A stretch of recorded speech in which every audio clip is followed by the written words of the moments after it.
பெரியவன் நான் சிறியவன் தான் உலகின் பார்வையிலே.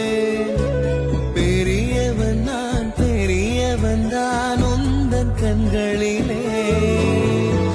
மெதுவா மெதுவா உன்னை நான் அழைக்க உயிரும் உயிரும் ஒன்றாய் இணைக்க. சித்திரை நீ செந்தமிழ் நீ வார்த்தைகள் இல்லை அழைக்க.